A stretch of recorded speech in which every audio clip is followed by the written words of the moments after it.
먼저 제 소개부터 하고 시작하겠습니다. 이름은 이기원이고 직업은 펀드 매니저입니다. 하나자산운용에서 일하고 있고요. 펀드 매니저라고 소개를 하면 보통 주식 뭐 사야 되냐고 많이 물어보시더라고요. 근데 안타깝게도 저는 채권을 하는 사람이라 주식을 잘 모르고요. 이렇게 주식을 모른다고 하면은 그 뒤로는 아무것도 안 물어보시더라고요. 그리고 어떤 분은 아니 채권을 하는데 무슨 또 펀드 매니저까지 필요하냐라고 생각을 하시는데, 채권도 종목이 10,000종류가 넘어요. 그래서 이걸 잘 투자하려면은 나름 또 경험이 있는 사람이 필요합니다. 오늘 국회 신성장학파에 와서 이거 채권하고 금융시장 얘기를 좀 해달라는 부탁을 들었을 때요, 사실 이제 무슨 얘기를 해야 되나 좀 고민을 했었어요. 제가 대중 강연을 몇 번 해본 적은 있는데 뭐 직업이 직업이다 보니까 다 투자 관련된 얘기 위주로 했었거든요.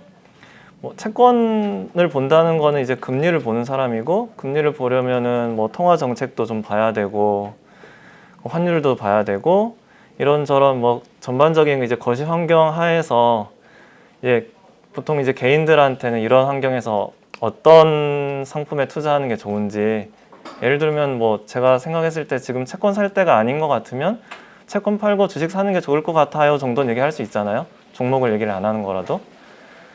근데 여기 오신 분들이 뭐 투자에 관심이 있으신가요? 있으실 것 같은데 그거보다는 정책 얘기를 해야 될 것 같았어요. 근데 정책 얘기를 하려고 하니까 사실 제가 경제 전문가는 아니거든요. 그리고 정책 전문가도 아니고, 경제 정책 얘기를 할 것도 아닌데 그러면 어떤 측면에서 내가 청자들에게 기여를 할 수 있을까를 생각해 보니까, 제가 그 최병천 보좌관님하고 얘기를 해보니까 그 정책 쪽 계시는 분들이 그 우리나라의 채무 비율에 좀 관심이 많으신 것 같더라고요. 요새 부채 발행도 많으니까 우리나라가 이렇게 국채를 발행을 하고 하면은 이게 조달이 되나? 이런 걱정들. 이거는 뭐 그런 정책 계신 분들뿐만이 아니라 저 같은 경우는 이제 뭐 기재부 장관이라든가 아니면 한국은행 총재가 하는 얘기들을 이제 항상 귀담아 들으니까, 듣다 보면은 그 IMF 시대를 살아오신 분들의 좀 각인된 게 있는 것 같아요. 두려움, 채무가 늘어나면은 우리나라에 문제가 생길지도 모른다는. 근데 이제 저같이 제가 채권 시장에 들어온 지 한 10년 정도 됐는데, 최근 10년의 금융시장을 경험한 사람들은 사실 그런 걱정을 전혀 하지 않거든요. 우리가 10년 동안 경험한 한국 채권 시장은 적어도 지금 상황에서는 부채가 어느 정도 늘어나더라도 이제 거뜬히 소화가 가능한 시장인데, 저 아저씨들은 왜 저렇게 걱정을 하는 걸까? 그래서 저는 제 이제 경험적으로 우리나라가 충분히 국채 발행이라든가 이런 걸 필요에 따라서는 소화할 수 있다. 더 발행하자는 얘기는 아니고요. 라는 얘기를 하려고 했는데, 생각해보니까 저도 이거를 그냥 내가 해봤으니 아는데였던 거예요. 이게 왜 이게 조달이 됐는지 내 경험적인 거였지 깊이 있게 고민을 안 해봤던 거였어요. 그래서 이번에 강연을 준비하면서 저도 우리나라 국채시장의 형성 과정이라든가 이런 역사들을 좀 정리를 했는데, 사실 저도 이번에 준비하면서 좀 느낀 게 많았습니다. 왜냐하면은 이제 강연을 하면서 자세히 설명을 할 건데 90년대만 하더라도 우리나라의 국채시장이 아예 없었더라고요. 아니, 없었어요. 진짜 시장이 아예 없었어요. IMF 때 국채시장이 없어서 기재부가 자금 조달하는데 정말 큰 어려움을 겪었었고요. 외환위기를 겪고 나서야 소일고 외환관 고치기로 제도를 정비하고 그때부터 국채시장이 만들어졌어요.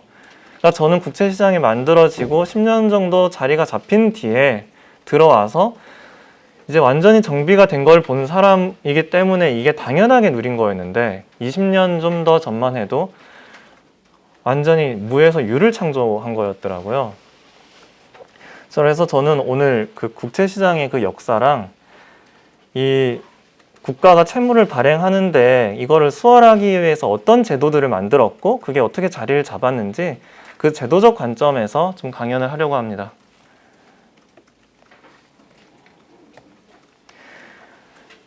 하지만 뭐 지금 아까 다 자기 소개를 해주셨는데 그 아무래도 다들 다방면에서 오시다 보니까 금융시장의 이해도가 좀 떨어지는 분이 계실 것 같아서 제일 기초적인 주식하고 채권이 뭔지 정도는 설명을 하고 넘어가야 될 것 같아요. 뭐 주식이 뭔지는 다 아실 것 같아요. 그 회사의 지분이죠. 내가 거래소에서 사면은. 그럼 채권이 뭐냐? 채권은 발행 주체가 국가든 회사든 간에 투자한 사람은 거기에 돈을 빌려준 거예요. 그러면 주식은 지분증권이고 채권은 이제 채무증권이 되는데, 채무증권의 무서움은 이자를 못 갚든 원금을 못 갚든 간에 못 갚으면은 파산하는 거죠. 반면에 주식은 내가 배당을 안 줘도 무방해요. 사실 투자자가 싫어하겠지만 배당 안 준다고 해서 회사가 망하거나 하진 않죠. 채권은 안 갚으면은 이게 부도가 나고 남은 채권자들이 이제 회사를 뜯어가거나, 국가의 경우에는 이제 뭐 자국민이 그러진 않겠지만 해외 채무자들은 그 국가에 많은 요구를 할 수 있게 되죠. 우리나라가 외환위기 때 겪었듯이. 이제 본격적으로 우리나라 채권시장 구조에 대해서 얘기를 할 건데요. 제일 먼저 이제 발행시장부터 얘기를 좀 해야겠어요. 일반적으로 시장 얘기할 때 이제 발행시장 얘기하는 경우는 별로 없어요. 여러분 뭐 주식 발행시장, 주식쟁이가 얘기하는 거 들어본 적이 없죠? 부동산도 마찬가지고. 근데 채권은 다른 시장보다 발행시장이 정말로 중요합니다. 왜냐하면은 주식 발행할 때 언제겠어요? 유상증자 할 때나 뭐 IPO 할 때겠죠? 그런데 그런 거 할 때는 보통 시장이 좋을 때예요. 조달이 잘 될 때. 근데 국가나 회사가 급하게 조달을 해야 될 때가 언제겠어요? 발행을 해야 될 때. 돈이 없을 때겠죠? 급하게 돈이 필요할 때. 급하게 돈이 필요할 때는 나만 필요한 게 아니에요. 보통 남들도 다 필요하고, 그때는 뭐 금융위기가 온다든지 다른 종류의 경기 침체가 온다든지 해서 빌려줄 사람도 돈이 없을 때가 많습니다. 그래서 발행시장이 원활하게 돌아가지 않으면 소위 말하는 흑자도 사안이 발생할 수도 있죠. 기업은 돈을 충분히 벌고 있는데 다음 달에 만기 돌아오는 회사채에 차환 발행이 안 돼서 부도가 난다거나, 이게 최근에는 이런 일이 거의 없었지만 제 추측으로는 아마 외환위기 때는 많았을 거라고 생각을 해요. 지금 해당 도표는 그 한국거래소 자료에다가 제가 좀 빨간 펜으로 이제 덧칠한 건데요. 좀 발행자를 저는 이제 기재부라고 가정을 한 거예요. 기재부가 발행하는 건 우리나라 국채겠죠? 국채를 발행을 하면은 대표적인 투자자인 뭐 국민연금, 삼성생명, 아니면 뭐 은행들, 이런 금융기관들이 이 채권을 실수요자들이 사갈 텐데 직접 거래하지 않아요. 중간에 중개기관을 꼭 끼게 돼 있습니다. 그냥 증권사라고 생각을 하시면 돼요. 근데 왜 이런 증권사에 요금을 줘가면서까지 수수료를 줘야 되거든요. 수수료를 줘가면서까지 이제 직접 거래를 하지 않고 중개를 하냐면은, 정말 자금 인수가 안 될 때 제가 여기 별표를 쳐놨는데요. 인수기관이라고 있죠. 국채의 경우에는 지정된 증권사 및 은행이 국채를 다 인수하게 돼 있습니다. 혹시라도 국채 발행이 미달나는 사태를 막기 위해서요. 그래서 올해 3월 같은 경우도 이제 뭐 코로나 바이러스로 경기 침체가 오면서 국제 금융시장이 굉장히 요동을 쳤는데 3월 달에 발행된 국채 미달난 건 하나도 없어요. 왜냐면은 이걸 받아가야 되는 금융기관들이 할당이 돼 있고, 그 금융기관들은 언제는 매달 그 채권을 가져가야 되는 대신 정부에서 평소 때 베네핏을 주는 게 있거든요. 이런 식으로 해서 발행시장을 원활하게 유지시키고 있습니다. 제도적으로. 그 채권시장의 또 다른 특성이 장외시장이에요. 여러분이 주식 거래는 다 한 번씩은 해보셨을 것 같은데, 주식 시장 9시에 열리잖아요. 그리고 HTS를 딱 켜면은 뭐 내가 매수하는 창에 뭐 삼성전자 하면은 삼성전자 호가들이 나오죠. 매수 호가, 매도 호가 이렇게 쭈르륵 나오고, 채권은 그런 장내 시장이 일부만 있습니다. 국채 3년, 5년, 10년, 20년 같이 이제 대표성이 있는 채권만 장내에서 거래가 되고요. 대부분의 회사채하고 공사채, 뭐 현대자동차가 발행한 10년 채권, 5년 채권, 하이닉스가 발행한 뭐 채권, 한전이 발행한 채권, 이런 종류 다 장외거래예요. 이 장외거래라고 하면은 그냥 부동산이라고 생각하시면 됩니다. 여러분 부동산 거래할 때 그냥 어떻게 해요? 그 공인중개소 가서 물건 뭐 있어요? 보고 그 내가 매수를 하면은 집 파는 사람은 볼 수도 있고 안 볼 수도 있겠죠? 해서 이거 얼마에 거래할게요 하면은 이제 그런 식으로 거래가 되는데, 채권 시장에서 대부분의 거래는 그와 유사하게 거래가 되고 있습니다. 이제 증권사 브로커를 통해서 거의 대부분 메신저로 거래를 하고요. 메신저 통해서 뭐 이를테면은 한전 10년채 뭐 1.5%에 뭐 사겠습니다 하면은 브로커가 그거 매도하는 쪽을 구해가지고 연결을 해줘요. 그러다 보니까 거래 시간이 9시에서 3시 반이라는 경계가 없습니다. 필요에 따라서는 9시, 그러니까 주식시장은 다 끝난 뒤라도 뭐 4, 5시에도 할 수 있고요. 다만 이제 장외 거래라고 하더라도 이제 예탁원을 통해서 결제가 이루어져야 되기 때문에 예탁원 문 닫기 전에만 이 결제 처리를 하면 돼요. 그래서 통상 6시 전에는 다 거래가 끝납니다. 이게 장외 거래로 하다 보니까 꼭 오늘 매매를 해서 이 돈하고 물건이 내일 교환돼야 되는 것도 아니에요. 서로 합의를 하면은 내일이 아니라 일주일 뒤에도 오늘 거래를 했지만 물건은 일주일 뒤에 교환하거나 열흘 뒤에 교환하거나 이런 이색적인 거래도 할 수가 있습니다. 거래소 입장에서는 당연히 다 장내로 넣고 싶을 거예요. 장내로 넣어야 투명하잖아요. 장외로 하다 보니까 중간에 브로커가 떼먹을 수도 있어요. 사실은 하는지가 체결하는 그 당시엔 안 나오니까. 물론 전산에 올리니까 그날 장 끝나고 나서는 다 확인을 할 수가 있는데 그날 장중에는 실시간으로 확인을 할 수가 없거든요. 거래소 입장에서는 투명성, 그리고 거래소뿐만이 아니라 뭐 금융이나 이런 감독 당국도 거래 투명하기 위해서는 다 장내로 집어넣고 싶을 텐데 그렇게 안 되는 이유가 채권은 종목수가 10,000종류가 넘어갑니다. 종류가 너무 많아요. 이게 왜 그러냐면은 주식은 삼성전자 주식 딱 2종류 있어요. 삼성전자 본주, 삼성전자 우선주. 근데 채권은 글쎄요, 한전만 해도 채권 종류가 50개는 될 것 같아요. 한전이 발행한 30년 채권, 29년 채권, 29년 6개월. 이게 만기별로 쿠폰이 다 다르기 때문에 한 회사에서 발행한 채권도 종류가 정말 많습니다. 그러다 보니까 이거를 다 거래소에 넣어서 장내 거래가 하기 힘들고 이러다 보니까 장외 시장이 형성됐고요. 우리나라에서 이제 법적으로 채권을 발행할 수 있는 주체는 딱 4개가 있는데요. 제일 중요한 게 이제 국채죠. 오늘 국채 시장을 위주로 설명을 할 건데 대한민국 정부가 발행한 거고요. 발행기관수 하나는 이제 대한민국 정부죠. 지방채는 지방자치단체입니다. 성남시, 뭐 부산시 이런 게 있겠죠. 특수채는 공기업이에요. 한전, 도로공사 이런 관계 법령에 의해서 설립된 회사들이 발행할 채권은 이제 특수채라고 하고, 회사채는 우리가 알고 있는 일반 사기업들이 발행하는 채권입니다. 그래서 상장 잔액 비중으로는 국채가 제일 많고요. 38% 정도. 오늘은 국채를 위주로 많이 말씀을 드릴 텐데, 국채도 종류가 4종류가 있어요.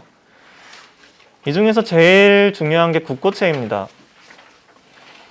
나라가 복지 예산을 쓰든 아니면 뭐 SOC를 하려고 이제 공구리를 치든 간에 돈이 필요한데 이게 세금만으로 안 될 때가 있죠. 그러면은 국채를 발행해서 어디선가 돈을 빌려와야 되는데 이 국채 발행 잔액이 국가 채무에서 이제 절대 다수를 차지하고, 그래도 가끔 일시적으로 부족한 돈이 있어요. 이제 이걸 재정증권이라고 하는데, 재정증권은 이제 기재부의 마이너스 통장이라고 생각하시면 됩니다. 돈이 급하게 필요할 때 1년 이내로 땡겨 쓰는 돈. 그리고 외국환 평형기금채가 있는데 이거는 기재부가 발행한 외화표지 채권이에요. 주로 달러로 발행을 하고 최근에는 이제 유로로도 발행을 했었습니다. 그리고 저는 집을 안 사봤는데 집 사신 분들은 집 사면 이게 국민주택 채권을 강제로 매입을 해야 된다고 하더라고요.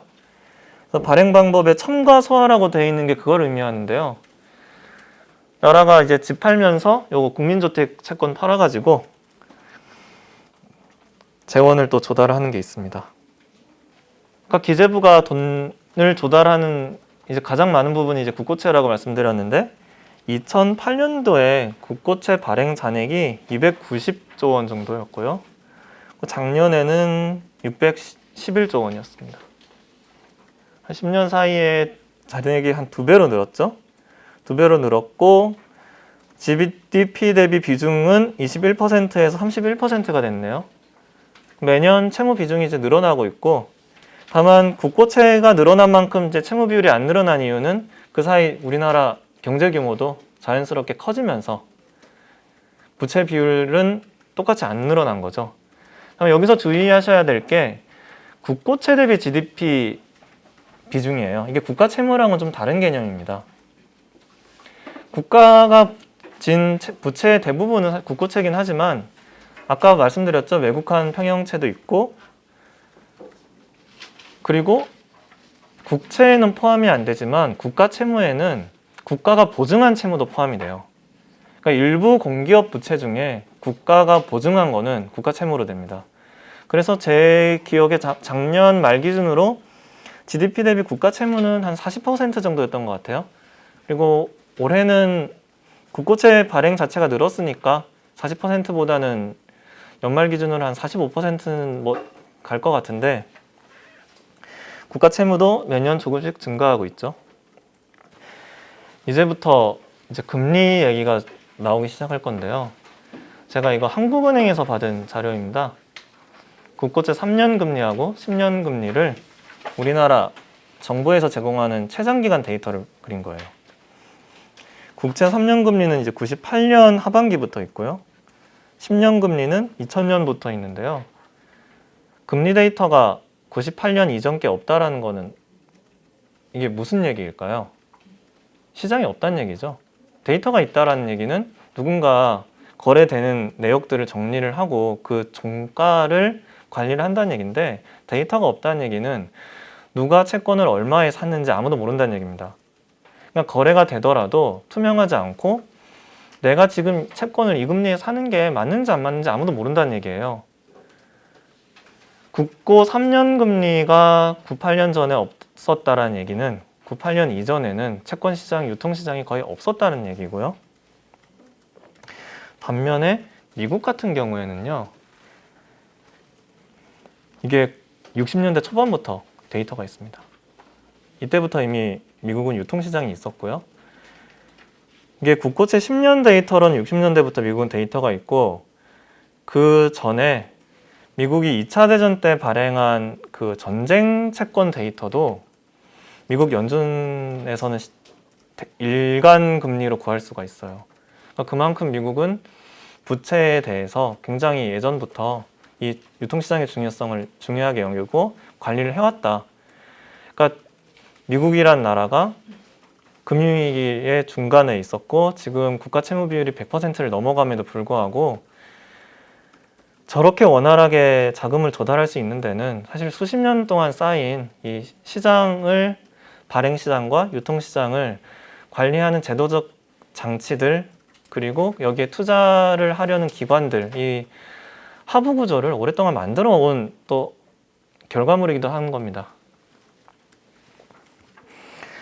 제가 미국 이번에 자료 만들면서 미국 국채 이게 발행 역사를 보니까 근대적 의미의 그 미국 국채 첫 발행은 1차 대전 전쟁 국채였더라고요.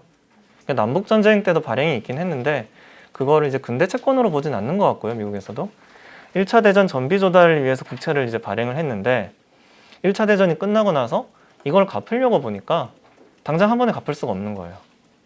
그래서 국채 시장이라는 거를 만들기 시작했다고 하더라고요.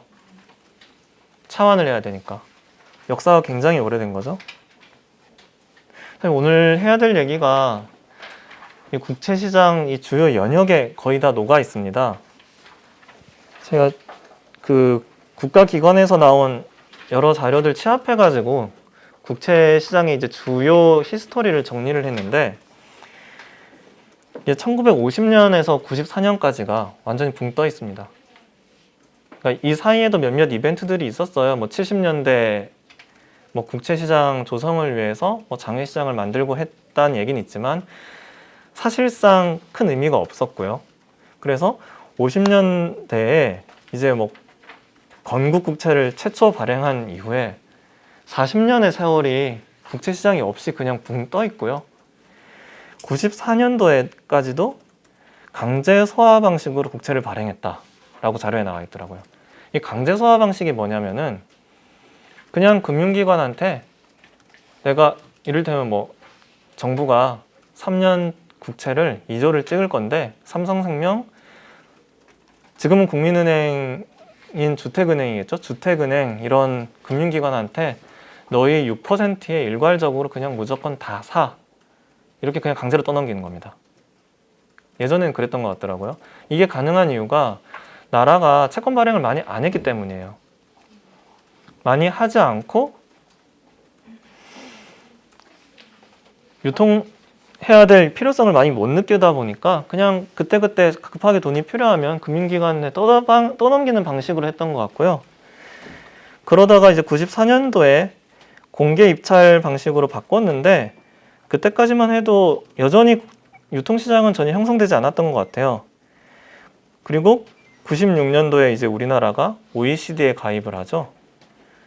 OECD가 꼭 선진국만 가입하는 건 아닌데 우리가 생각하기에는 그래도 여기가 선진국 클럽인 걸로 일반적으로 알고 있잖아요. 근데 저는 깜짝 놀랐어요. 96년도 OECD 들어가는데 우리나라가 채권 시장이 96년도까지 없었더라고요. 이게 가난한 나라와 부자 나라의 차이가 저는 어려울 때 쉽게 돈을 빌릴 수 있는 차이라고 생각하는데 그렇잖아요. 경기 굉장히 좋을 때 아르헨티나 돈을 빌려요. 아르헨티나도 막 낮은 금리에 돈을 빌리는데 경제가 안 좋아지면 아르헨티나 못 빌리죠. 근데 미국 같은 나라, 독일 같은 나라는 경제가 안 좋아지면 금리가 더 내려가요. 더 쉽게 빌리죠. 이게 부자 나라와 가난한 나라의 차이인데 우리나라는 96년도에 아예 빌릴 수 있는 시장이 없었더라고요. 이게 전형적인 후진국 금융시장을 가지고 있었는데 어쨌든 OECD에 가입을 하고요. 그리고 97년도에 이제 외환위기가 오죠. 아마 이때 아차 싶었던 것 같아요. 저도 이 당시 뭐 국채 발행을 담당했던 사람이나 이런 분들의 인터뷰를 하지 못했으니까 직접 육성으로 듣지 못한 건데 이건 제 추측이지만 97년도에서 98년 사이에 외환위기가 왔으니까 돈이 급하게 필요하죠. 그래서 국채 발행을 2조에서 21조로 늘려야 되는데 채권 시장이 없는데 어떻게 되겠어요? 이렇게 발행을 하면 당연히 금리가 폭등을 하겠죠. 아니 나라가 어려운데 이게 더 높은 금리에 빌려야 되니까 사실 견디기가 힘들죠. 아차 싶었을 것 같고요. 그리고 나서 이제 부랴부랴 제도를 정비하기 시작한 것 같아요. 98년 9월 달에 이제 전자입찰제를 실시했다. 저는 그 전까지 전자입찰이 아니었다는 것도 참 신기하고요. 전자입찰을 안 하면 대체 어떻게 국채를 입찰했을까? 아마 수기로 썼을 것 같아요. 미국은 80년대에도 다 전자입찰이었습니다. 그리고 99년도에나 이제 국채 발행을 정례화합니다. 이 정례 발행이 굉장히 중요한데요. 정례 발행은 이게 매달 정해진 날짜에 채권을 발행하는 거예요. 우리나라 같은 경우에는 매월 첫째 주 월요일에는 3년 채권을 발행을 하고 두 번째 월요일에는 5년 채권을 발행하고 세 번째 월요일에는 10년 채권을 발행하는데 이 스케줄은 명절이 끼면은 명절 이후로 미루기도 해요. 하지만 이 스케줄은 1년 전에 다 공지가 되고 굉장히 투명하게 관리가 됩니다. 그래서 나라가 언제 채무를 조달하는지 그리고 얼마를 조달할지 국채시장 사람들은 다 짐작을 하고 있고 이렇게 매달 발행을 해야 그렇잖아요. 만약에 삼성전자 주식이 10주밖에 없으면 거래가 될까요? 한 9주 갖고 있는 사람이 안 팔겠죠. 거래가 되려면은 유통 물량이 많아야 돼요. 자주 나와야 되고, 거래 시장을 만들기 위해서도 국가가 매달 같은 채권을 계속 발행해줘야 됩니다. 돈이 필요 없을 때도 사실 발행을 해야 돼요. 실제로 그렇게 하고 있고.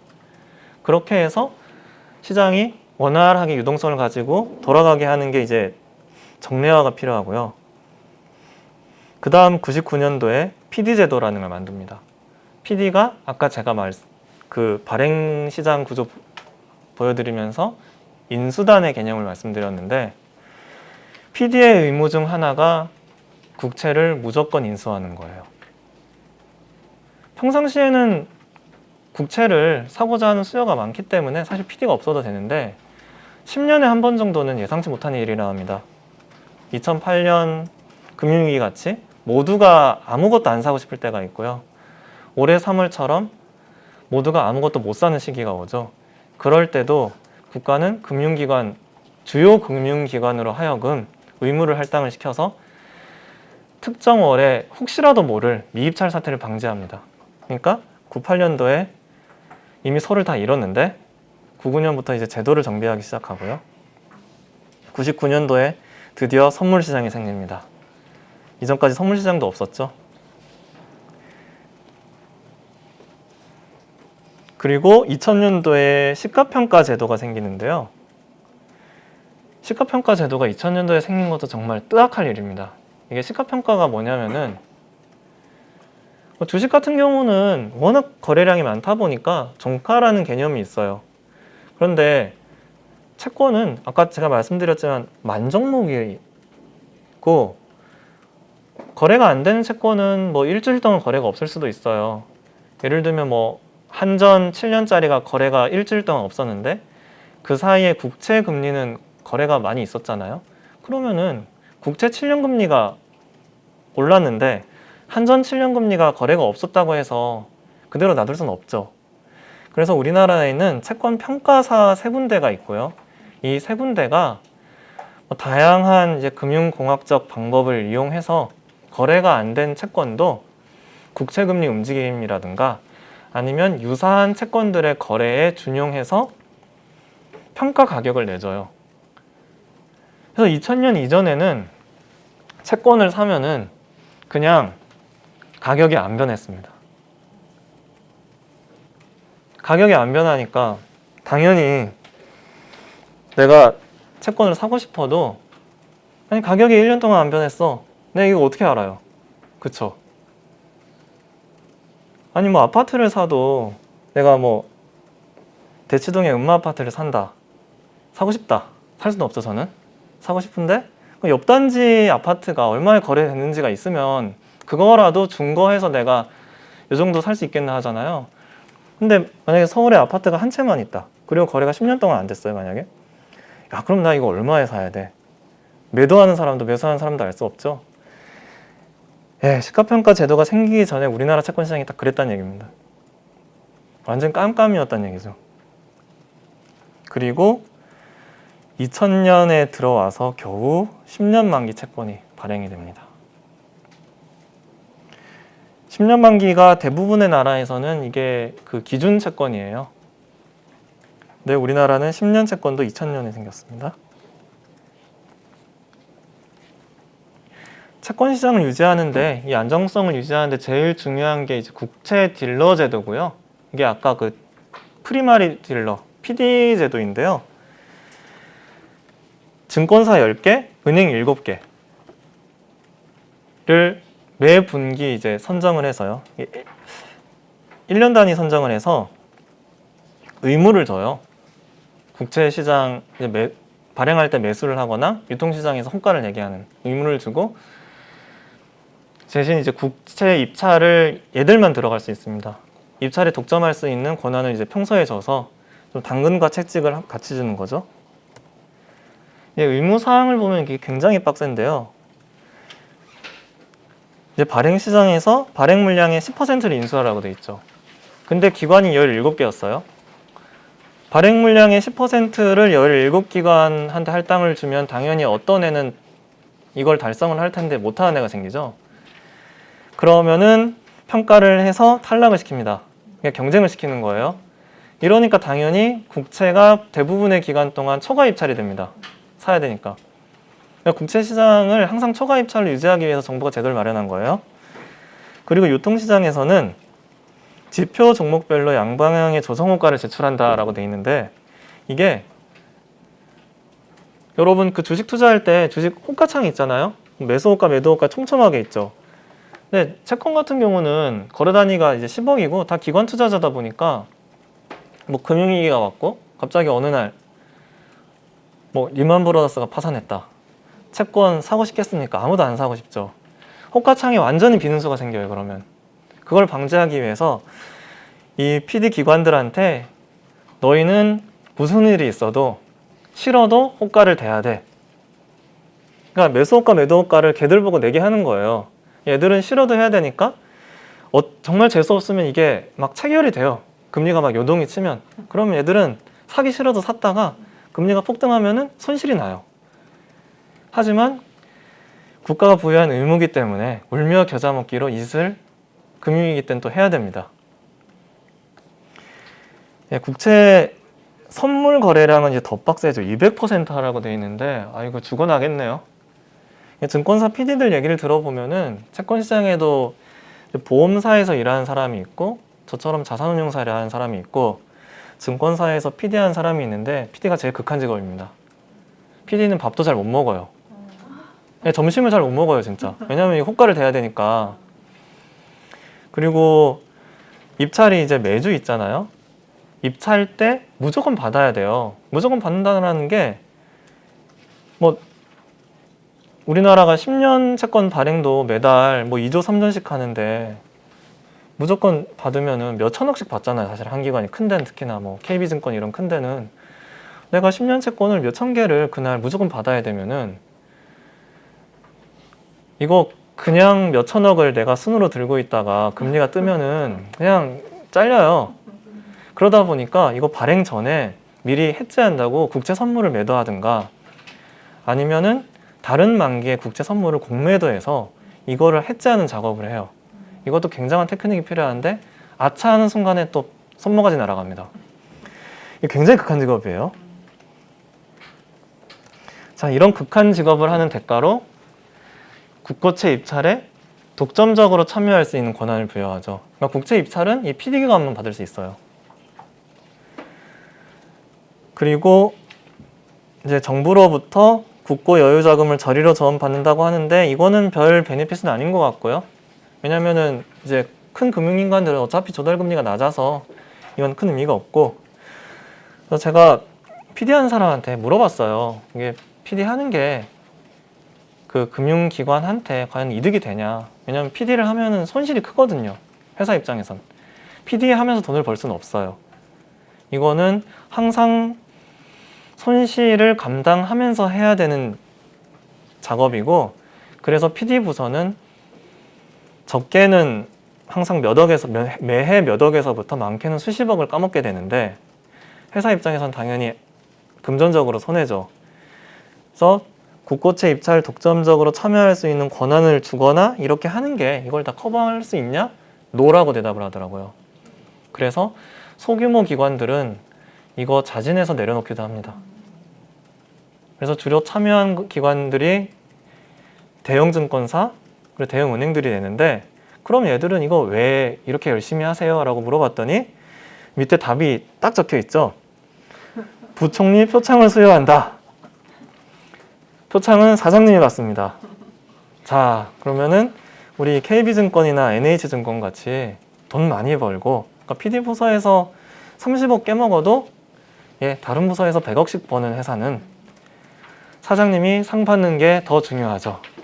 그래서 사장님께서 이거 굉장히 중요하게 여깁니다. 이 PD 지위를 유지하는 거를. 기재부 입장에서는 돈 안 들이고 굉장히 당근을 잘 주고 있는 거죠. 부총리가 이제 기재부 총리니까요. 기재부 장관이니까. 그래서 국채시장 유지하는 데는 PD 제도가 제일 중요하고요. 이 PD 제도도 당연히 우리나라가 고안한 게 아니겠죠. 보니까 미국에서는, 미국에서 이게 언제부터 나왔는지 모르겠는데 80년대에 이미 이 제도를 하고 있었더라고요. 그러니까 90년 그러니까 외환위기 오고 나서 이제 부랴부랴 미국 제도를 벤치마킹해서 실시를 한 것 같고요. 그리고 이제 거기에 더해서 국고채 교환이랑 조기 상환 제도도 만들었습니다. 교환 제도가 뭐냐면은 오늘 발행한 10년 채권이 내년 되면 9년이 되잖아요. 근데 정부 입장에서는 뭐 10년, 9년, 8년, 7년이 이게 균등하게 쫙 깔려 있는 게 당연히 좋은 상황은 아니에요. 10년 채권이 이제 벤치마크고 유동성이 좋은 채권인데 뭐 9년, 7년 이런 게 똑같은 액수로 막 깔려 있으면 그러다 보니까 10년 채권 발행하고 남는 돈으로 그냥 9년, 8년을 사는 거예요. 그냥 사서 없애는 거예요. 소각. 그렇게 해서 유동성 좋은 3년, 5년, 10년 발행 잔액을 풍부하게 유지시키는 겁니다. 조기 상환도 마찬가지고요. 나라가 돈이 남을 때도 있으니까 남는 돈 가지고 그냥 유동성 없는 뭐 4년짜리, 6년짜리 이런 거 사서 소각.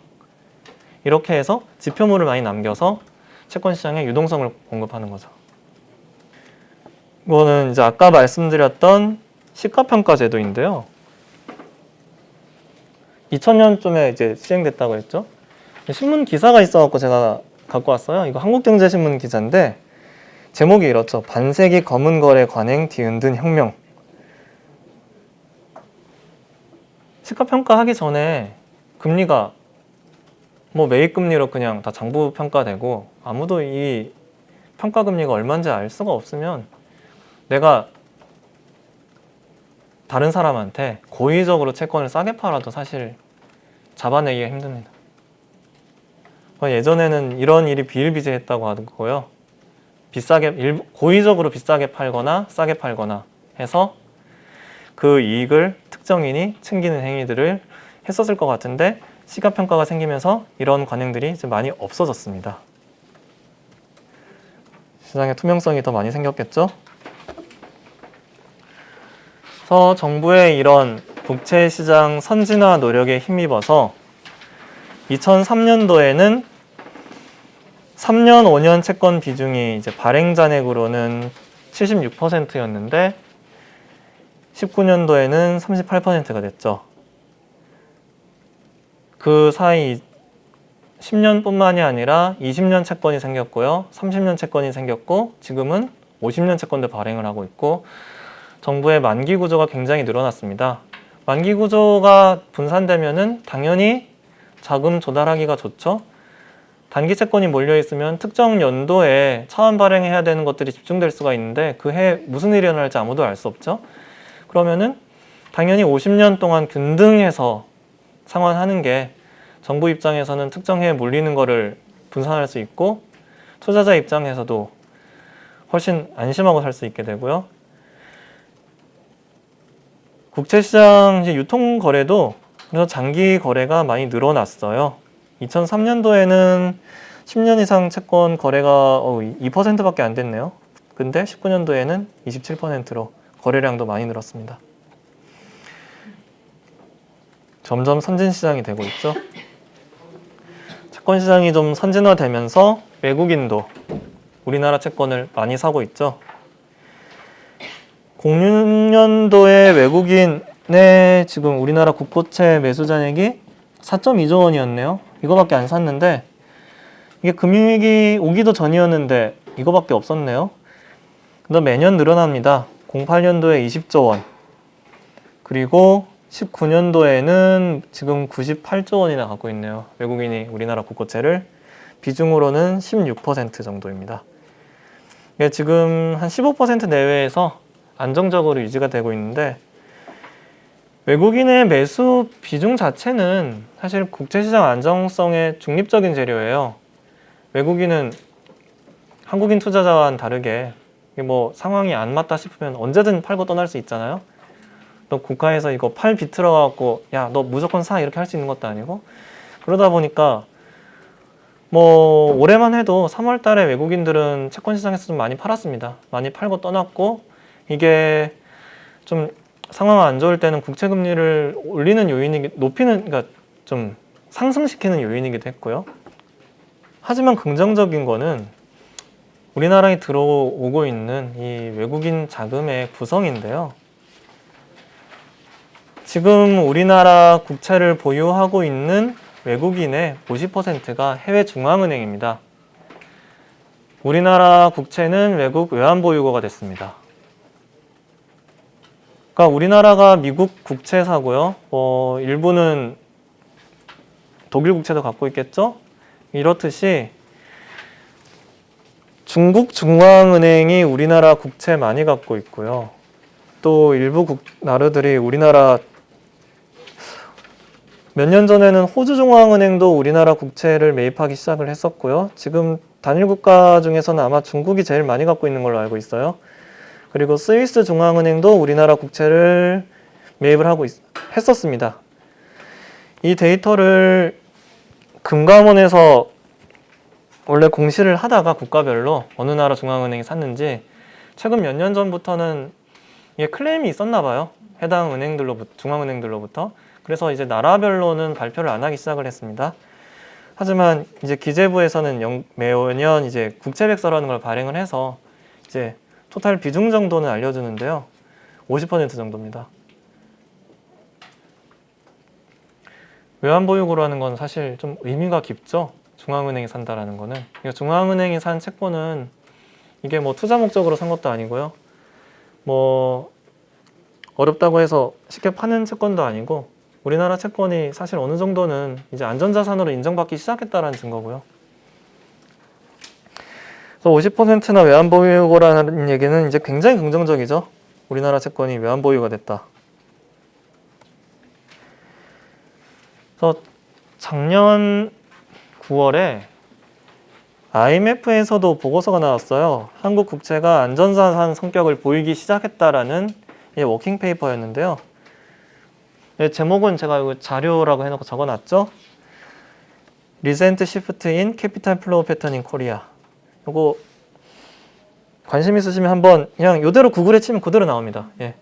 읽어보셔도 되는데 뭐 내용은 간단해요. 이제 과거 이렇게 추이를 봤더니 한국 국채가 예전에는 국제금융시장이 이제 요동치면 좀 굉장히 불안정한 모습을 많이 보였는데 최근에는 이게 눈에 띄게 안정적으로 변하고 있다. 그럴 수밖에 없겠죠? 금융이 이제 중앙은행들이 사는데 안정성이 많이 늘었겠죠, 당연히. 그리고 거기서는 뭐 중앙은행 얘기보다도 우리나라 이제 국내 금융기관 얘기를 많이 하더라고요, 이 워킹 페이퍼에서는. 우리나라 국민연금 그리고 보험사들이 지금 해외 투자를 굉장히 많이 늘렸어요. 외화 자산이죠. 국내 기관들이 뭐 외국 채권이라든가 주식이라든가 이런 외화 자산들을 많이 늘림으로써 우리나라 자체가 이제 순채무국에서 순채권국이 됐습니다. 이런 부분들이 이제 이제 국제 금융시장에 좀 변고가 생겼을 때 우리나라를 완충해주는 역할을 해주는 것 같다라고 이제 IMF에서는 결론을 내렸고요. 그래서 제가 오늘 강연을 쭉 하면서 이제 없던 시장이 99년도부터 뚝딱 생겨났고 없던 게 생겼고 생겨난 시장을 잘 돌아가게 하기 위해서 국가가 이러저런 제도를 만들어 가지고 정착을 시켰고 20년이 지난 지금 참여자인 제가 보기에는 정착을 굉장히 잘 했고 그러다 보니까 외국인 중앙은행도 이제는 우리나라 채권을 사기 시작하는 것 같고 우리나라 금융시장은 생각보다 일부 사람들이 생각하는 것보다는 훨씬 더 선진 금융시장에 가깝게 변해온 것 같다라는 게 제 오늘 강연의 핵심이자 결론인데요. 네, 썰을 풀었으니까 이게 진짜 그렇게 됐는지 한번 최근 사례로 봐야겠죠? 뭐 좋을 때야 아르헨티나도 돈을 빌리고 터키도 돈을 빌리고 미국도 돈을 빌리는데 이거 뭐 08년이나 이제 2020년 같이 요상한 해가 오면 극명하게 이제 달라지죠. 그래서 08년도 9월 달에 리만 브라더스가 파산을 했고요. 금융시장에 이제 격변이 일어나는데 그리고 나서 이제 간보기가 시작되죠. 이만 파산했을 때만 해도 우리나라 국채가 폭등하진 않았어요, 금리가. 그러다가 이거 다른 애들도 다 연쇄도산 할 수 있다, 이런 막 공포 분위기가 한 11월부터 다시 퍼진 것 같더라고요. 그러면서 11월 달에 금값은 폭등하고 미국채 금리는 폭락하기 시작해요. 근데 우리나라 국채 금리는 10년 금리 기준으로 5% 초반대에서 6%를 넘어가죠. 한 거의 100bp 가까이 폭등을 하는데 그 해당 기간 동안에 미국 금리는 폭락을 하죠.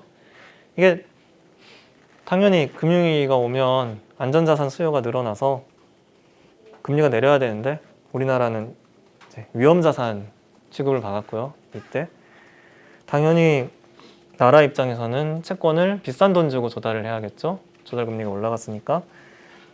미국은 더 낮게 조달하는데 말이죠. 그리고 한 10년 정도 지났는데요. 올해 3월이죠. 올해 3월 난리가 났죠. 그때 뭐 경기 침체 다시 오고 이러니까 이제 기관들이 돈을 다 빼면서 놀랍게도 이번에는 미국 국채도 일시적으로 타격을 받습니다. 난리가 났었죠, 3월 달에. 파란색이 미국 국채 금리인데요. 3월 달에 미국 국채 금리도 한번 크게 튀어요. 투자자들이 미국 국채까지 팔았어요, 이때는. 그리고 당연히 미국 국채가 튀는데 뭐 어떻게 한국 국채가 안 튀겠습니까? 튀는데 놀랍게도 그 폭이 별로 안 커요. 미국 국채가 바닥에서 올라온 거랑 한국 국채 바닥에서 올라온 거랑 비교해 보세요. 만약에 2008년도였으면은 미국 국채가 이 정도 튀는 상황이었으면 우리나라는 아예 조달도 안 됐을 것 같아요, 솔직히. 피지 제도가 있었어도. 근데 10년 지난 지금은 미국 국채 튄 만큼 그냥 튑니다, 딱. 그리고 안정화되죠, 짧은 시간에. 우리나라 채권 시장이 굉장히 유동성 많아지고 수요 기반이 많이 생겨서 강해진 거죠. 네. 제가 오늘 준비한 자료는 여기까지고요. 질문 있으면은 남은 시간에는 질문을 받도록 하겠습니다. 첫 번째 질문이 그 자금 조달을 하는 게 그냥 국채 발행하는 게 이제 자금 조달을 위해서 하는 게 주인가라고 물으신 건가요? 일단 그건 당연히 아니고요. 국채 발행하는 주된 이유는 당연히 그 나라가 필요한 돈을 빌려오는 거를 위해서 발행을 하는데, 제가 오늘 강연에서 드리고자 했던 말은 돈이 필요 없어도 발행을 한다는 얘기예요. 그러니까 흑자가 날 때도 있잖아요, 재정이. 지금 뭐 금융위기 이후로야 매년 그 적자 재정이었기 때문에 거의 계속 더 조달을 했는데, 뭐 예를 들면 우리가 언젠지는 알 수 없지만 경기가 굉장히 좋아져서 세출보다 세입이 많아질 수도 있어요. 그러면은 세입이 많으면 그 해에는 발행을 안 해야 될까요? 그건 아니라는 거죠. 세입이 많은 해에도 미국 같은 경우도 보면은 90년대에 흑자 재정이었어요. 그래서 정부 채무를 굉장히 많이 줄였어요, 90년대에는. 그럼에도 불구하고 미국은 매달 채권을 발행을 했어요. 그 돈으로 예전에 발행한 채권을 사서 없앴을지언정 발행을 계속했습니다. 왜냐하면 발행을 지금 계속하고 시장을 유지를 해줘야 나중에 힘들어졌을 때 쉽게 조달할 수 있거든요. 그리고 두 번째 질문, 채권 투자할 때 뭐 이게 차트라든가 이게 뭐 가격 전환에 뭐 징후가 있었는지 물어보신 건가요?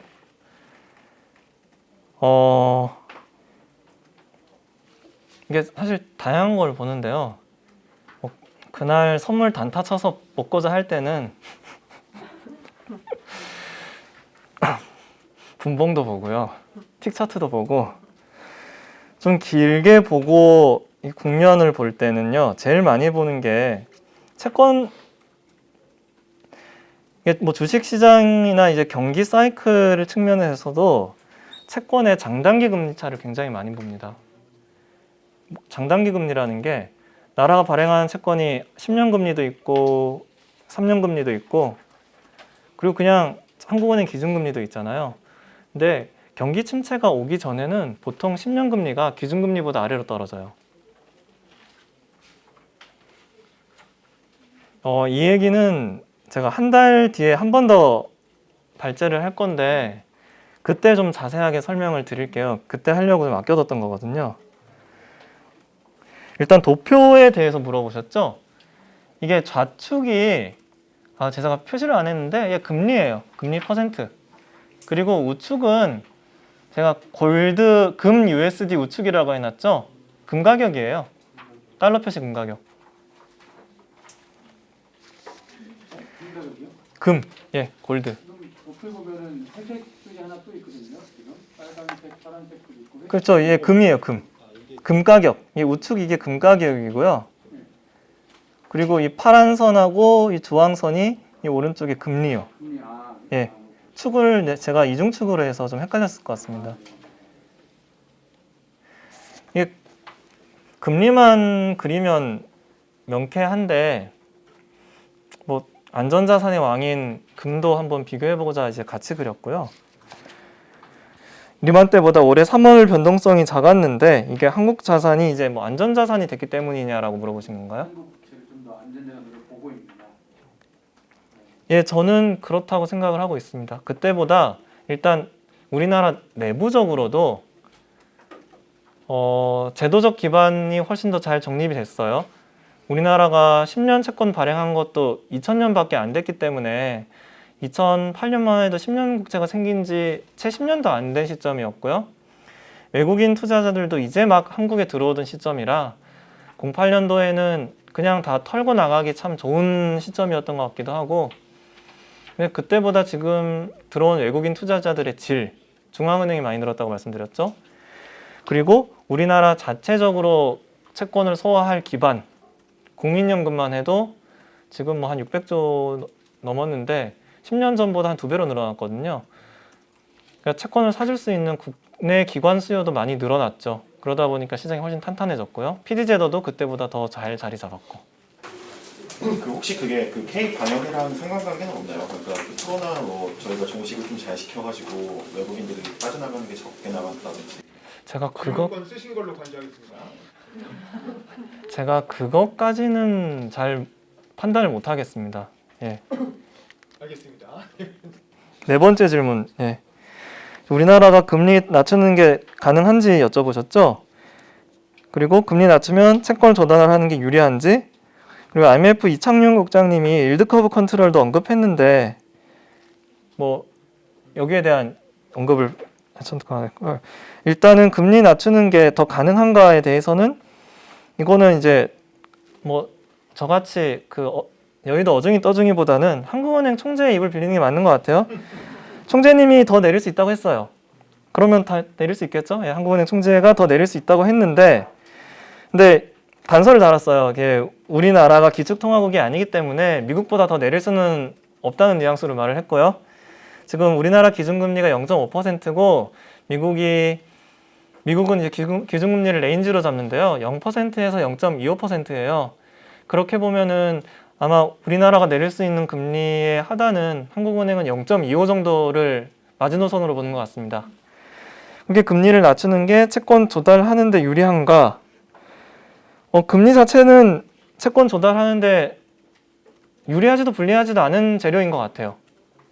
기준금리는, 왜냐하면 이제 기준금리를 낮추게 되면은 채권 금리가 전반적으로 다 낮아지는데, 그렇게 보면은 채권 금리가 낮아지니까 금리 매력도는 떨어졌다고 볼 수도 있지만, 기준금리 내려서 그게 경제 되살리는 데 도움이 되면 사실 나라가 더 튼튼해지는 거잖아요.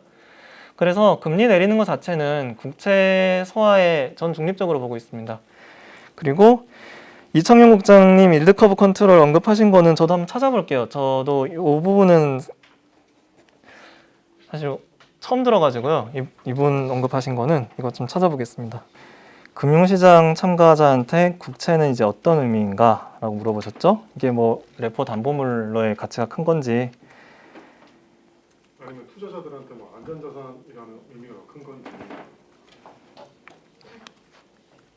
이게 그 금융시장 참가자가 종류가 많아서 각 기관마다 국채가 가지는 의미가 완전히 다를 것 같아요.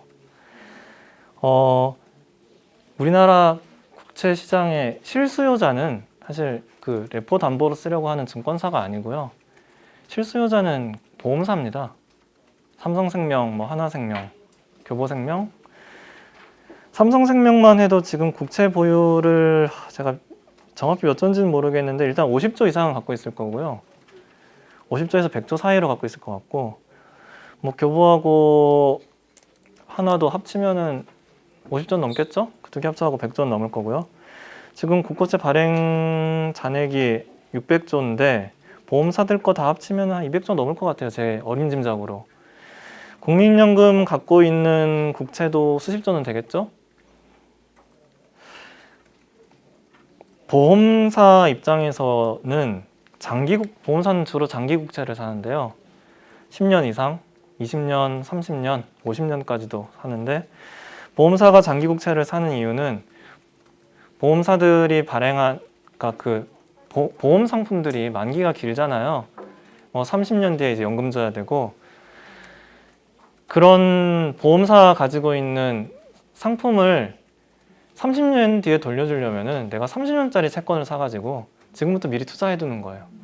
그러다 보니까 장기 채권의 주요 투자자가 이제 보험사가 됐고 20년, 30년 채권 찍는 거는 다 보험사로 가신다고 보면 됩니다. 그리고 국민연금 같은 연기금이요. 그래서 금융시장 참가 중에서 국채를 가장 많이 실수요하는 기관한테는 국채 자체가 실투자인 거예요. 보험사들한테 실투자. 국민연금도 다양한 자산에 투자를 하는데 국채도 사고 회사채도 사고 주식도 사는데 국채도 하나의 그냥 안전자산으로서의 투자 포션으로 연금이 이제 사고요. 뭐 우정사업본부도 국채를 사겠죠. 여러분 우체국 예금 들잖아요. 그거 가지고 우체국은 예금은 받는데 대출을 안 해주잖아요. 우체국 예금이 100조가 넘어요. 그럼 그 100조 대출 못 해주는데 어떡하겠어요? 채권 사야죠. 그래서 우체국이 가지고 있는 국채도 굉장히 많습니다.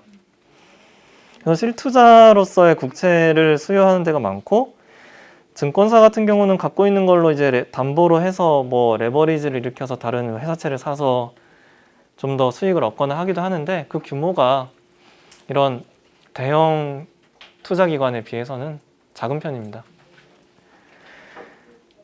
그리고 중앙은행 양적 완화는 왜 국채로 하는가라고 질문하셨죠? 엄밀히 말하면은 국채만 사는 건 아니에요. 지금 미국 연방준비제도 같은 경우는 모기지 채권 MBS도 사고 있고요.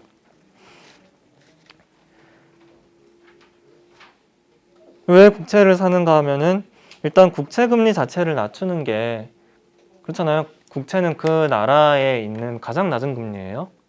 국채보다 낮은 금리로 조달할 수 있는 주체는 없을 거니까 가장 낮은 금리를 낮추면은 그거보다 높은 금리 채권들은 자동으로 따라 떨어지겠죠. 그래서 일단 국채를 사고 무엇보다 중앙은행이 만약 회사채를 샀는데 회사채가 부도날 경우 어떻게 될까요? 누가 책임을 져야 될까요? 그런 이슈도 사실 큽니다.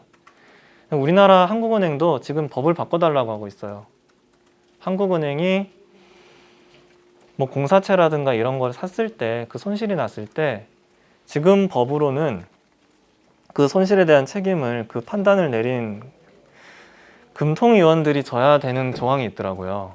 그거 없애달라고 하고 있습니다. 예. 그리고 해외 중앙은행이 한국 국채를 사는 이유. 이게 원화를 준비자산으로 축적하는. 네, 그렇죠. 준비자산으로 축적하기 위해서 사는 건지, 그리고 만약에 준비자산으로 축적하기 위해서 산다면 그것 때문에 원화가 좀 더 안전자산이 된 거죠. 그러니까 해외 중앙은행이 원화 표시 국채를 사들이는 게 왜 원화가 점점 더 안전자산이 된다는 그 논리의 전개 과정이 문외한들이. 그 논리를 너무 한번 건너뛰긴 했었던 것 같네요. 그러면. 질문 감사합니다. 왜냐하면 저는 이게 너무 당연하게 생각하고 있던 거다 보니까 이게 비약이 있었다라는 것도 저 생각을 못했던 것 같아요. 일단 누가 생각해도 원화가 안전자산은 아니잖아요. 그렇죠? 그럼에도 불구하고 일부 중앙은행들이 한국 채권을 샀는데 그중 제일 많이 산 거는 2년 전까지는 중국 중앙은행이 제일 많이 샀어요. 제가 인민은행에 물어보진 못했는데 짐작할 수 있는 건요. 우리나라랑 중국의 교역 규모인 것 같아요. 우리나라랑 중국이랑 굉장히 수입 수출 같이 많이 하잖아요. 우리나라 외환 보유고도 필요할 때 그 돈을 우리나라 민간 주체한테 사실 그 달러를 조달해 주는데 필요해서 그걸 갖고 있는 건데 중국 같은 경우도 우리나라랑 교역이 많다 보니까 중국 민간 주체도 아마 워낙 필요한 일이 많을 거고요. 물론 중국 인민은행은 그 외환 보유고가 3조 달러를 갖고 잠깐 3조 좀 줄었나? 하여튼 2조는 좀 넘게 갖고 있거든요. 그 중에 한국 채권은 아주 일부예요. 아주 일부인데 너무 크다 보니까 우리 입장에선 유의미한 규모인 거예요. 예, 너무너무 크고 거기에 일부지만 그게 우리 입장에서는 수십조인 거예요. 그러니까 중국 입장에서는 우리랑 교육 규모도 많은데 일부를 원화로 가져갈 유인은 충분한 것 같습니다. 이거는 추측인데 누구도 물어보진 못했을 거예요, 인민은행에. 그리고 스위스도 우리나라 채권을 좀 샀는데요. 스위스 중앙은행이. 스위스 중앙은행은 한국만 산 게 아니라 좀 다방면으로 포트폴리오를 분산해서 원화 국채를 샀는데 어쨌든 산 나라들은 다 좋은 나라들입니다. 예, 그 중에 한국이 포함이 돼 있었고요. 그리고 노르웨이 연기금에서 한국 국채를 좀 많이 갖고 있어요. 제가 규모는 기억이 안 나는데 그래도 조 단위로 갖고 있을 텐데 이게 의미가 있는 게 노르웨이 중앙은행에서 이머징 비중을 다 줄여버리겠다고 했는데 한국 국채 안 팔았습니다. 안 팔았어요. 팔 줄 알았어요, 솔직히. 그 발표를 했을 때 이거 매도 나오는 거 아니야 라는 생각을 했는데 그 뒤로 안 나왔습니다. 예. 그리고 제도적 요인 외에 우리나라 국제시장 안정화된 요인이 어떤 게 있을까? 예.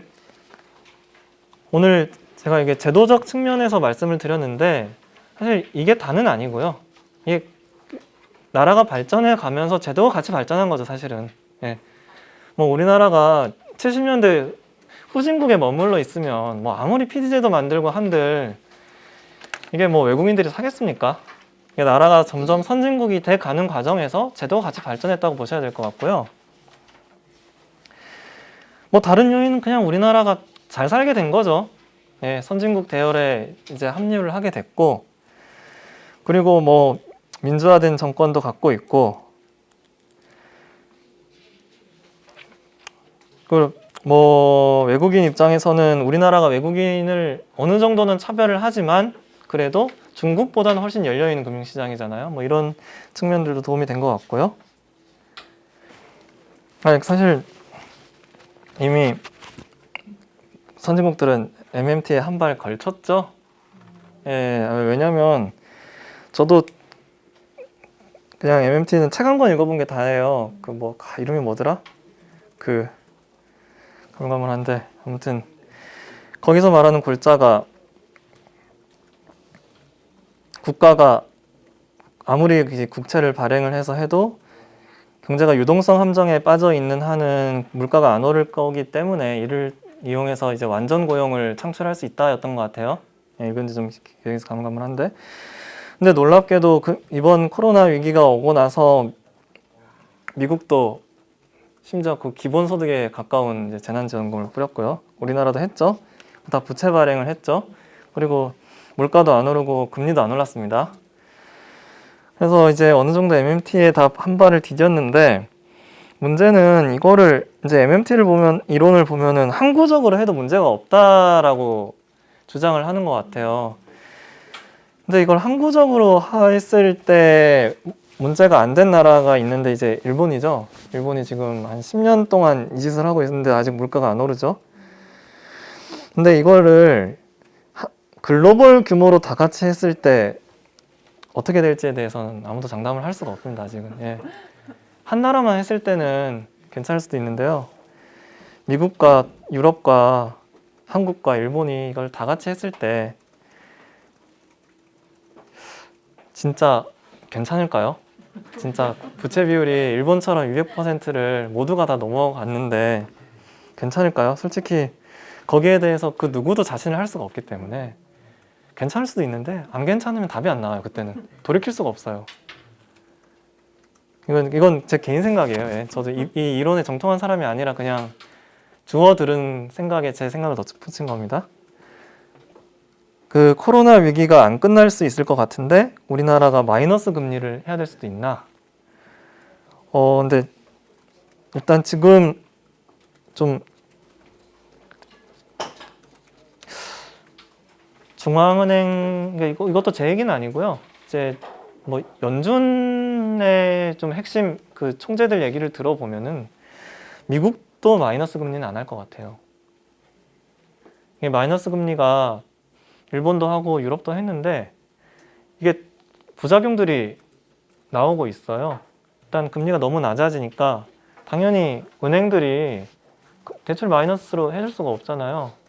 그러다 보니까 이제 돈을 벌지를 못해갖고 금융기관이 대출을 못 해주니까 이게 경기 활성화에는 사실 어느 정도 금융기관들이 이제 돈도 좀 쉽게 빌려주고 그러면서 이제 경기가 활성화가 돼야 되는데 금리가 너무 낮아지니까 이제 금융기관들이 뻗으면서 대출이 안 되는 거예요.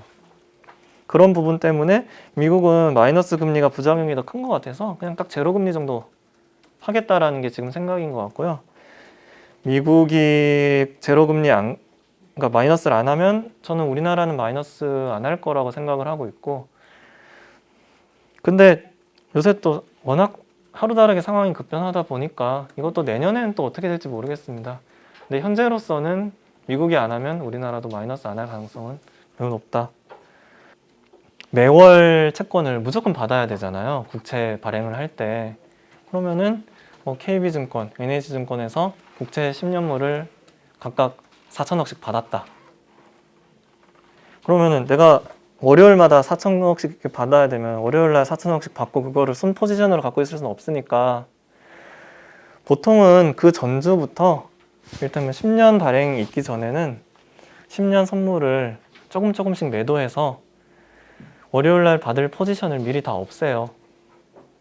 10년 선물을 매도하기 힘들면은 이것도 시장 상황에 따라서 그런데 금리가 오를 것 같다. 그러면은 받을 물량보다 훨씬 더 많이 매도를 해놓기도 하고 금리가 떨어질 것 같으면 매도를 적게 해서 받고 그냥 순 포지션을 가져가서 좀 트레이딩을 하는 거죠. 그런 식으로 하고 10년물을 받을 때 그걸 해지하는 거를 왠지 이거 3년 금리가 더 많이 오를 것 같아. 그러면 3년 금리, 3년 채권을 매도해가지고 약간 해지를 하기도 하고 이건 굉장히 테크니컬한 부분입니다. 이게 쉽지 않다 보니까 PD가 이런 걸 하면서 손실이 많이 발생합니다. 예. 저도 PD를 안 해봐서 이제 그 주변 PD 하는 지인들한테 들은 얘기를 이제 여러분께 말씀드리는 거고요. 직접 들어보면 진짜 완전 그 눈물 바다예요. 이게 손실이 너무 많이 나가지고 하다가 이게 다 그 사장님의 상을 위해서 하는 건데. 예. 아까 받은 질문 여기까지. 예, 첫 번째 질문이 94년도에 그 강제 소화 방식이랑 지금이랑 뭐가 차이가 있나? 아, 이거는 이 강제 소화 방식은요. 나라에서 금리까지 정해주는 거예요. 그러니까 뭐 삼성생명 너 5천억, 주택은행 5천억, 6% 니네 그냥 무조건 다 사는 거야. 이거예요, 그냥. 지금은 PD들이 무조건 입찰한다고 하지만 경쟁 입찰이에요. 그러니까 걔들 그러니까 금리를 너무 높게 쓰면 못 받을 수도 있어요.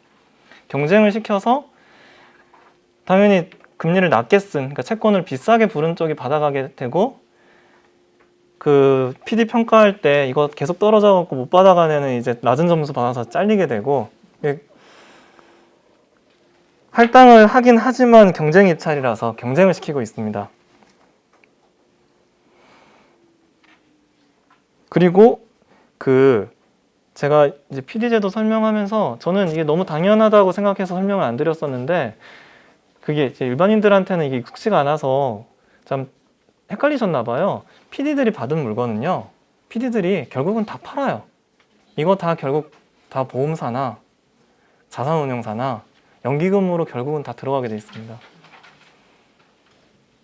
그래서 PD들이 입찰을 들어가기 전에도 이거 다 떠안으면 자기들이 너무나도 해야 될 게 많기 때문에 입찰 전에 보험사나 연기금에 미리 수요를 받아요. 이번 30년 뭐 발행 있는데 우리 통해서 좀 사주세요 하면은 뭐 국민연금에서 30년 1000개만 받아달라. 삼성생명에서 우리가 뭐 이 금리에는 2000개까지 2000억까지 받을 수 있어. 이런 식으로 해서 미리 일정 부분 수요를 다 잡아놓고 들어가고요. 운이 좋아서 기관 수요로 발행 자기들이 받아야려고 생각했던 것들을 다 채우면은 그냥 깔끔하게 끝낼 수 있어요. 위험 없이. 그냥 국채 입찰 받아서 기관들한테 그대로 넘겨주면 돼요. 다만 언제나 다 채울 수 있는 게 아니기 때문에, 그리고 기관들이 뭐 그 전주에 내가 얼마 들어갈게라고 다 약속해 주는 건 아니잖아요. 발행하는 월요일 날 갑자기 입찰 마감은 10시 반인데 갑자기 이제 10시에 전화해서 야, 나 그냥 그 전주에 받기로 했던 사람이 취소할 수도 있는 거고, 그쵸? 갑자기 아무 말도 없던 애가 들어올 수도 있는 거니까 이 불확실성 때문에 이 PD들이 좀 트레이딩 하기가 쉽지 않아요. 예. 미리미리 다 이걸 해지성으로 좀 매도를 해놓는 것도 있고, PD가 받은 물건은 결국은 다 없어집니다. 팔아서 기관들한테 가는 걸로. 그리고 우리나라 외환보유고 구성을 물어보셨는데, 그러게요. 저도 이거 정확한 퍼센트를 잘 모르겠네요. 일단은 대부분은 미국 국채일 건데, 미국 국채랑 일부 유로 국채겠죠? 근데 이 비중은 저도 잘 모르겠어요. 이거 한국은행 들어가서 한번 봐야 될 것 같습니다. 만약에 오늘이 수요일이고요. 오늘 수요일이라고 하고 다음 주 월요일 날 20년 입찰이 있어서 내가 20년을 무조건 받아야 돼요. 근데 기관 수요가 없는 것 같아, 일단은 당장. 그러면 내가 20년을 2000개를 받아야 된다고 하면은 20년 2000개면은 사실 큰 액수에 이게 만기가 긴 채권이다 보니까, 근데 아무리 생각해도 20년 금리는 떨어질 것 같은 거예요, 다음 주에는. 그러면 내가 미리부터 지금 20년을 시장에서 공매도를 하면은, 내가 공매도 하고 있는 중간에 계속 금리가 떨어지면 나는 일단 손실을 보고 시작을 하는 거잖아요. 손실을 보고 그 다음 월요일 날 그 물건을 받아서 손실을 사실 확정하게 되는 거죠. 그렇기 때문에 내가 20년 금리가 진짜 풀로 떨어질 것 같다. 그러면 해지 않아 그냥 받을 수도 있겠지만, 그래도 좀 불안하다. 20년 금리는 떨어지겠지만 이게 뭐 10년 금리는 그래도 제자리에 있을 것 같아. 이렇게 하면은 이제 10년 채권을 공매도를 한다거나, 아니면 한 3년 채권을 7배 규모로 공매도를 한다거나. 왜냐면 20년이랑 3년이랑 만기가 이제 7배 차이 나니까 그거 해지하려면은 한 5배 규모로는 3년을 팔아야 되거든요. 뭐 그런 식으로 한다거나 하더라고요. 저도 그건 안 해봤지만. 예. 그래서 입찰일에는 금리가 좀 많이 요동을 쳐요. 그런 이제 PD사들이 거래하는 규모가 많아져가지고. 그리고 우리나라 대기업들이 국고채 안 사는 이유. 일단 우리나라 대기업들이 지금 여유자금들 있는 데가 꽤 있잖아요. 삼성전자도 한 몇십 조 있을 거예요. 그래서 삼성전자도 채권 시장의 큰 선 중 하나였어요. 최근에 어떻게 하는지 모르겠는데, 전자가 채권 갖고 있는 게 한 50조 가까이 있을 때도 있었거든요. 보면은 샀던 채권들은 은행채였던 것 같아요. 특수은행채, 뭐 산업은행 발행 채권에서 뭐 이런 거였던 것 같고. 왜 국채를 안 사냐? 국채 금리가 너무 낮으니까요, 솔직히. 회사 입장에서는 이게 뭐 국채를 무조건 갖고 있어야 될 경제적 유인은, 제도적 유인이 없는데 어차피 이거를 은행 예금 넣어두기에 너무 많은 돈이고, 그래서 채권을 사는 건데 그럼 이자 조금 더 주는 게 낫거든요. 그렇다고 회사채를 사기에는 좀 불안하잖아요, 회사채는. 근데 국채는 아니지만 뭐 신한은행 채권이라든가 산업은행 채권 뭐 부도날 거라고 생각은 안 하니까 그런 채권들을 이제 많이 사더라고요. 근데 우리나라 대기업들은 이제 전통 제조 대기업들은 상당히 좀 보수적으로 이런 안전한 채권들에 투자를 하는데 최근에 이제 IT 회사들이 좀 돈을 많이 벌었죠. 게임 회사들 뭐 대표적으로 그 스마일게이트 같은 회사가 중국에서 게임 하나가 터져가지고 1년에 한 5천억씩 번다는데 그 회사는 공격적으로 투자합니다. 뭐 안에 운용부서가 따로 있고요. 뭐 벤처 캐피탈도 투자하고 주식도 사고 그게 좀 공격적으로 하더라고요. 그래서 우리나라 기업들 투자 문화도 앞으로는 좀 바뀌지 않을까 싶습니다. 예. 이제 PD들이 울며 겨자 먹기로 채권을 사야 되는데 이걸 꼭 뭐 무조건 손해인 걸로 봐야 되나 그렇게 질문하신 건가요? 어차피 주식이나 다른 대체 투자나 이런 것도 할 텐데. 이게 왜 그러냐면요. 증권사 입장에서는 국채 갖고 있는 게 손해예요. 왜냐면은 그 증권사는 조달 비용이 사실 높잖아요. 이게 국채 금리로 조달을 하는 게 아니라 증권사의 조달 금리는 그 증권사가 발행할 수 있는 CP 금리라든가 이런 그러니까 증권사 입장에서는 당연히 고수익을 추구할 수밖에 없는 것 같아요. 그러니까 이 국채를 많이 들고 있는 것 자체가 이미 기회비용의 손실이고요. 증권사 입장에서는 국채 들고 있는 것보다 그 돈으로 그러니까 사실 증권사에 있는 사람들은 선수잖아요. 내가 선수인데 대기업은 자기가 이런 뭐 채권 투자에 대한 위험을 다룰 수 없기 때문에 안전한 산업은행 채권 이런 걸 사지만 증권사 선수 입장에서는 뭐 당연히 내가 채권 더 잘 고를 수 있으면 뭐 좀 더 고위험 채권을 사거나 아니면 이거 가지고 뭐 남는 돈으로 주식담보대출을 해주거나 아니면은 뭐 다른 회사 이제 인수자금 하는데 대여를 해주거나 이런 식으로 고수익 기회가 많기 때문에 국채를 많이 가지고 있는 건 좀 기회비용에 발생을 하고 합니다. 그리고 일반인의 국채 투자가 메리트가 있나? 한 100억 정도 있으시면 메리트 있는 것 같아요. 그러면 이게 국채 갖고 있으면 세제 혜택도 있는 걸로 알고 있고요. ETF로 투자를 하는데 예. 그 이제 금리가 떨어져야 그 돈을 벌잖아요. 예. 근데 그 일단 우리나라는 물가 연동체 ETF는 없더라고요. 아예 없습니다. 그래서 뭐 미국 같은 경우에 금리가 상승할 것 같으면은 물가 연동체 ETF 투자해도 되는데 우리나라는 그런 것도 없고 그래서 일반인들이 뭐 투자할 때 어떻게 해야 되나.